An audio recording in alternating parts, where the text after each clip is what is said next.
Selamat pagi anak-anak. Selamat bertemu kembali dengan Ibu dalam pelajaran Bahasa Indonesia, khususnya siswa SMP Negeri 2 Bongan yang ada di Kabupaten Kutai Barat. Anak-anak yang Ibu kasihi, kalau yang lalu kita sudah belajar mengenai struktur teks laporan percobaan. Nah, sekarang nanti kita akan belajar masih berhubungan dengan teks laporan percobaan, tetapi kita berbicara masalah kaidah kebahasaan teks laporan percobaan. Nah, anak-anak, apa kompetensi dasar pada saat ini? Nah, kompetensi dasarnya adalah menelaah struktur dan kebahasaan teks laporan percobaan. Nah, kemudian tujuannya apa kita belajar saat ini? Jadi tujuan belajar saat ini, peserta didik atau kalian dapat menelaah unsur kebahasaan teks laporan percobaan yang didengar atau dibaca. Itu adalah tujuan. Nah, sekarang kita kembali lagi bahwa dalam pelajaran kita saat ini, tadi Bu sudah sampaikan, yaitu mengenai kaidah kebahasaan teks laporan percobaan. Ada yang sudah tahu yang dimaksud dengan kaidah? Ini sudah sering kali Bu sampaikan bahwa kaidah bahasa. Apa itu kaidah? Di kelas 8 juga pernah belajar tentang kaidah. Contohnya dalam teks eksplanasi. Dalam teks eksplanasi juga memiliki kaidah kebahasaan. Masih ingat yang dimaksud dengan kaidah? Iya. Jadi kaidah itu adalah aturan. Kalau kaidah kebahasaan berarti aturan dalam kebahasaan. Kalau kita belajar tentang teks laporan percobaan, berarti itu adalah aturan kebahasaan dalam teks laporan percobaan. Nah, sudah jelas apa yang dimaksud dengan kaidah? Nah, kalau kalian sudah tahu tentang kaidah apa yang dimaksud dengan kaidah kebahasaan, nah sekarang kaidah kebahasaan dalam teks laporan percobaan itu ada apa saja di dalamnya? Nah, jadi kaidah kebahasaan teks laporan percobaan itu ada satu, itu memperkenalkan aspek umum atau kelompok. Yang kedua, menggunakan kata tugas, hubungan logis. Yang ketiga, menggunakan kalimat aktif. Yang keempat, menggunakan kata kerja aktif untuk menggambarkan proses dan aksi. Yang kelima, menggunakan kata serapan atau istilah. Yang keenam, tidak ada urutan waktu. Yang ada tuh hanya urutan kegiatan. Yang ketujuh, menggunakan kata benda dan frase benda dibandingkan kata ganti orang. Kemudian 8 itu biasanya disertai dengan apa? Dengan foto, diagram, atau tabel untuk memperkuat hasil percobaan. Nah, itu adalah 8 kaidah kebahasaan di dalam teks laporan percobaan. Nah, selanjutnya kita akan membahas satu persatu dari kaidah kebahasaan teks laporan percobaan. Yang pertama tadi adalah memperkenalkan aspek umum untuk kelompok generik. Nah, biasanya di dalam sebuah teks laporan percobaan itu adalah dipaparkan dari teks laporan adalah aspek yang sifatnya umum. Aspek yang sifatnya umum itu yang bagaimana? Berarti adalah yang aspek itu memiliki maknanya yang lebih luas atau sifat itu maknanya lebih luas. Nah, ini kita akan Ibu kasih contoh. Contohnya. Nah, contohnya itu adalah makanan. Nah, makanan itu adalah umum. Karena kenapa itu disebut umum, memiliki pernyataan umum, memiliki aspek umum? Karena makanan itu kan bermacam-macam. Mungkin ada makanan itu ada makanan ringan, mungkin bisa dikatakan kudapan. Kalau istilah bahasa Inggrisnya adalah snack. Nah, kemudian ada makanan, mungkin ada makanan, ada nasi, ya, ada kue. Ya. itu adalah termasuk makanan. Jadi itu kalau yang namanya makanan berarti adalah sifatnya umum. Kemudian contoh yang kedua tuh makhluk hidup. Nah, makhluk hidup kan memiliki makna umum. Karena apa? Cakupannya lebih luas. Nah, yang termasuk dalam makhluk hidup itu apa? Manusia, binatang, atau hewan. Nah, itu adalah bagian dari makhluk makhluk hidup. Jadi cakupannya lebih sempit. Kalau makhluk hidup kan luas tadi. Kalau misal manusia itu berarti adalah cakupannya sempit. Karena bagian dari makhluk hidup. Hewan juga bagian dari makhluk hidup. Jadi makhluk hidup adalah itu termasuk aspek yang memiliki makna umum atau luas. Kemudian nutrisi dalam makanan. Nah, nutrisi dalam makanan itu kan juga banyak. Berarti ini adalah cakupannya luas. Nah, ini umum. Nah, nutrisi dalam makanan itu apa saja? Banyak. Bisa vitamin, ya kan? Bisa protein. Nah, itu adalah nutrisi yang ada di dalam makanan. Nah, itu adalah contoh uh, pernyataan umum atau aspek umum. Nah, ini adalah contoh kata-kata yang sering dipakai di dalam teks laporan percobaan. Sudah jelas ya yang pertama? Jadi yang itu adalah yang pertama. Nah, sekarang yang kedua.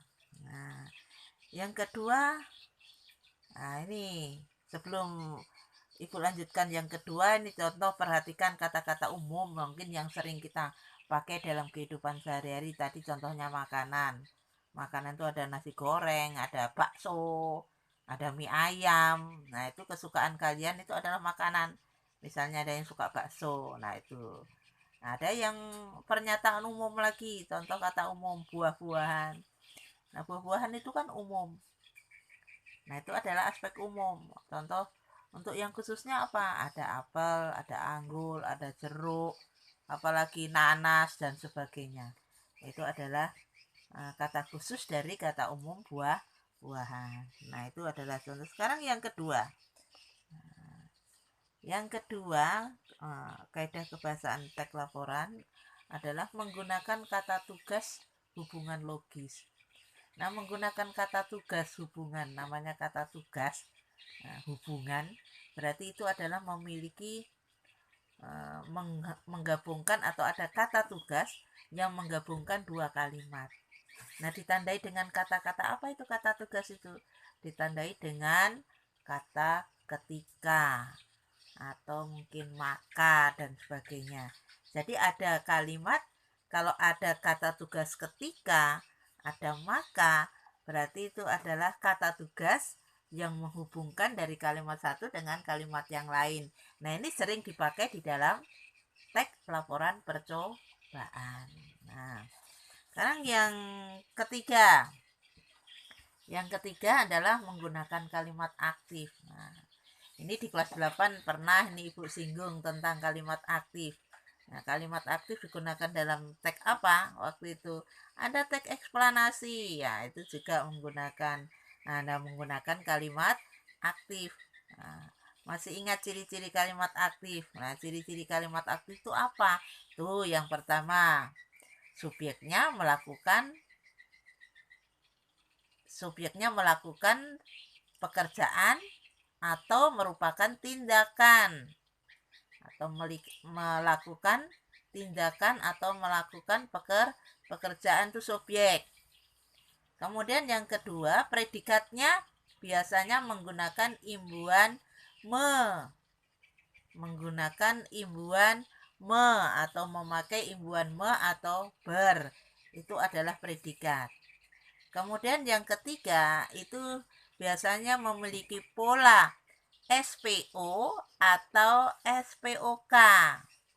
Nah, itu Ibu baru nulis satu ya. Itu masih kurang.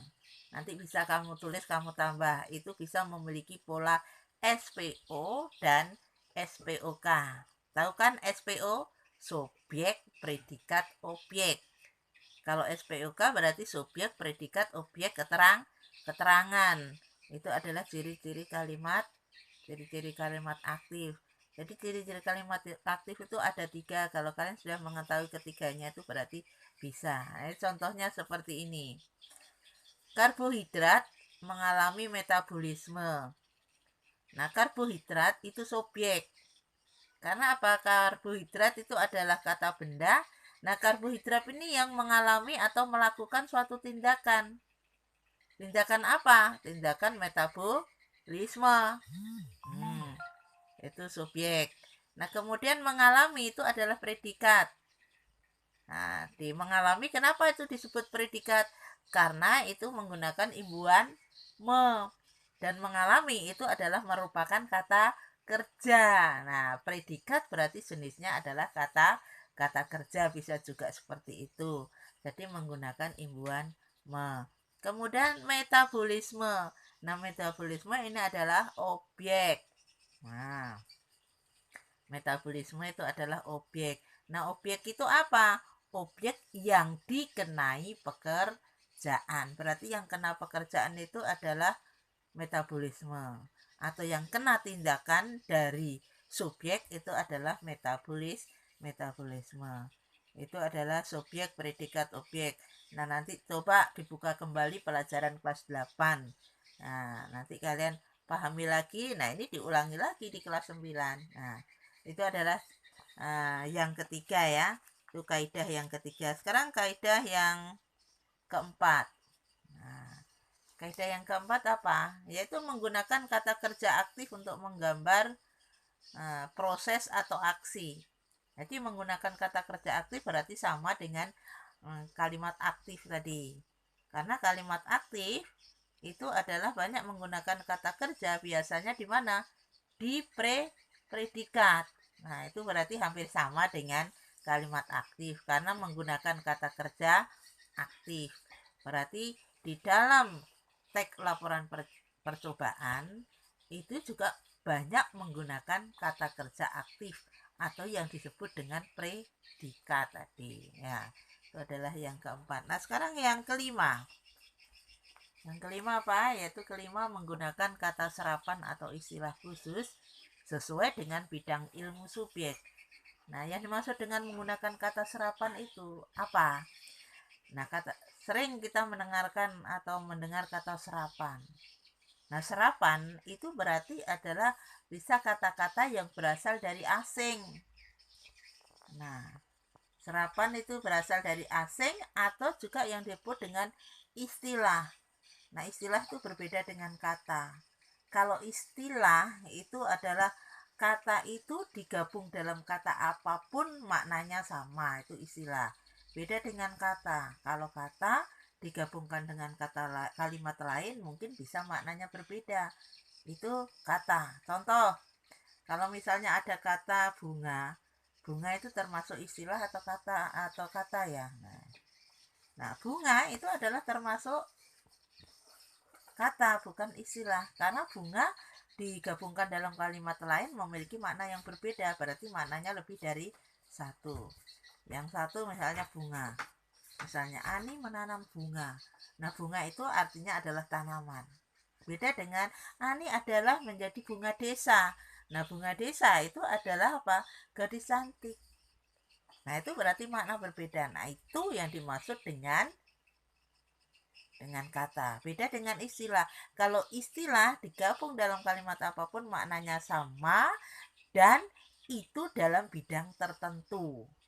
Kalau dalam bidang tertentu atau disebut dengan dalam bidang ilmu subjek. Nah, subjek apa yang kita teliti? Kalau bidang pertanian ya berarti nanti banyak menggunakan istilah pertanian. Kalau misalnya bidang biologi percobaanmu ya berarti nanti banyak menggunakan istilah biologi. Nah, kalau misalnya bidang keterampilan ya berarti nanti istilah itu bidang keterampilan. Nah, itu adalah contoh. Nah, sekarang kita lihat contoh. Jika kita melakukan uji coba makanan, maka istilah khusus yang muncul apa? Ya berarti bidang makanan. Nah, bidang makanan contohnya apa? Kalau dalam makanan ada lemak. Nah, itu istilah. Lemak dalam arti di dalam kalimat apapun artinya sama. Ada karbohidrat, ada protein, vitamin, digabung dalam kalimat apapun maknanya sama. Jadi itu tergantung dari subjek. Apa yang kamu uji coba? Kalau makanan ya berarti banyak tentang istilah tentang makanan. Jadi tidak semua itu menjadi istilah. Nah, itu contohnya. Kalau misalnya kalian tentang menanam kedelai, ya berarti istilahnya juga tentang tanaman kedelai, menanam. Nah, contohnya panca usaha tani. Contohnya mungkin ada terasering. Nah, itu adalah istilah pertanian. Contohnya adalah benih. Nah, ada lagi apa dalam istilah pertanian? Kalau misalnya ada irigasi. Nah, itu adalah kalau misalnya subjeknya atau melakukan uji coba tentang pertanian. Nah, itu adalah contoh. Jadi itu adalah yang kelima. Nah, sekarang yang keenam. Yang keenam apa? Tidak ada urutan waktu, tetapi urutan kegiatan. Iya. Jadi di dalam teks laporan percobaan tidak ada urutan waktu. Siang, pagi, malam, misalnya tengah malam. Tidak ada. Yang ada apa? Urutan kegiatan. Satu. Nah, kegiatannya adalah kedua. Kegiatannya adalah ketiga dan selanjutnya.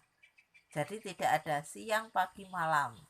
Jadi yang dipakai adalah urutan kegiatan yang pertama apa, kegiatan yang kedua itu tentang apa. Nah, itu misalnya adalah untuk membedakan antara urutan waktu dan urutan kegiatan. Nah, sekarang kalau sudah keenam berarti sekarang kita lanjut yang ketujuh. Nah, yang ketujuh apa? Yaitu menggunakan kata benda. Nah, jadi banyak menggunakan kata benda dan frasa. Nah, jadi itu kurang. Jadi menggunakan kata benda dan frasa benda dibandingkan kata ganti orang. Jadi banyak menggunakan kata benda dibandingkan kata ganti orang. Nah, tahu yang dimaksud dengan kata ganti orang?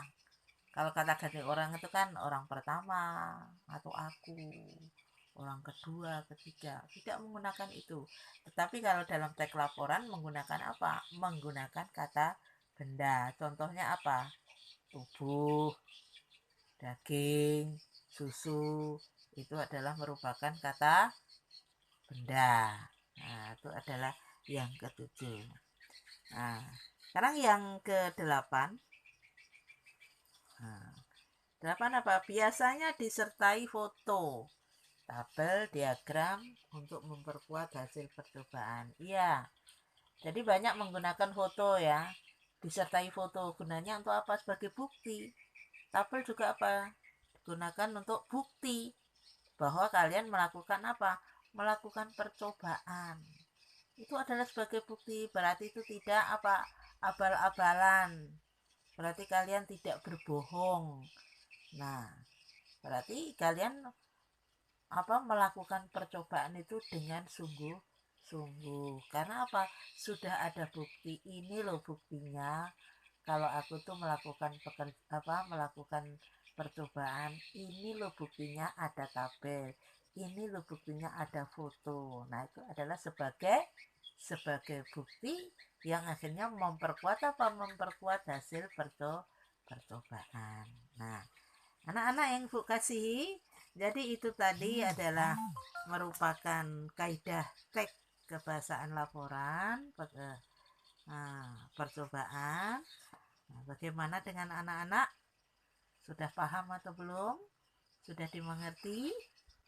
Nah, kalau belum, kalau misalnya ada yang belum dimengerti, kalian bisa bertanya langsung kepada ibu atau bisa melalui WA atau bisa telepon, yang mana yang belum dipahami. Nah, nanti bisa berhubungan dengan ibu, baik dalam WA grup, bisa juga dalam pribadi. Ibu rasa sampai di sini silahkan belajar, kemudian nanti coba buat ringkasan, kamu catat baik-baik. Nah, itu sebagai pengetahuan yang nantinya juga berguna bagi masa depan kalian. Nah, Bu rasa sampai sini Selamat bertemu kembali. Mungkin Ibu nanti akan memberikan tugas pada pertemuan berikut. Terima kasih. Selamat siang. Nah, semua impian kita itu dapat menjadi nyata jika kita memiliki keberanian untuk mengejarnya. Dan mengejarnya dengan apa? Banyak bertanya. Terima kasih. Selamat siang. Wassalamualaikum warahmatullahi wabarakatuh.